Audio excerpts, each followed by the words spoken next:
Welcome back, everyone. Joining me on the couch this morning are John and Kendra Smiley, here to tackle those tough parenting questions. You guys up for it? Let's do it. Yes. Of course they are. Well, here is the question for today. It's so easy to overbuy for my kids at Christmas. How did you guys handle when your kids were young? We had a plan, and our plan was that every one of our sons always got 3 gifts. Okay. They got something to wear, something to play with, and something for their room. And that's the system we do. So every child knew they had 3 gifts. If they'd opened 2 from us, they knew there was still 1 coming. Right, and I think as we're talking about a plan, it's obvious that mom and dad need to talk about if they're going to have a plan together, because maybe one of them wants to give more, one less. Right. Let's have the plan, let's work together before we obviously present this to the kids.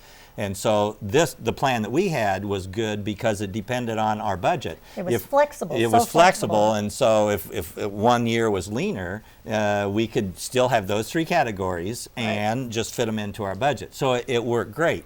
The kids got gifts from their grandparents as well, and then they had socks. So it worked very well in our family to do that because we knew, and we knew what we were giving, and the kids knew. And so the old thing, it kept it kind of even. And sometimes parents, you can run into that. That way there's no bickering. That's exactly right. I remember one year, it was years ago, and it was a leaner year.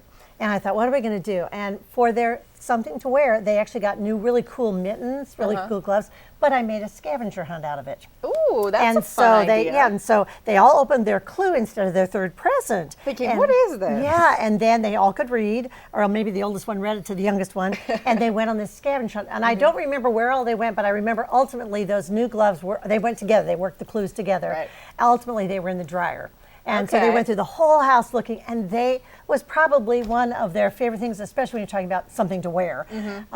Just the fact you can do a lot of things, and we still do things with our granddaughters that we try to keep that even. Right. And John was just sharing with a good friend of ours that we start out by all the grandkids get, except the grandsons now, that makes it a little harder. Right. They get matching pajamas, and that's how they start the holiday at Grandma and Grandpa's house. Right, and I think moms and dads, the realization here, the gift giving can cause some conflict, but especially when kids are little, they just like mom and dad around. They like the family together. The love that's there between the family is so much more important than things. Absolutely. And kids get into that family, mom and dad, all that, much more than they get into things. That's right. All right, makes a lot of sense. If you guys have a question for the Smileys, send it to parentinglikeapro.com. And if they answer one of your questions, you'll get a free copy of one of their books. Thank you, guys. Thank you.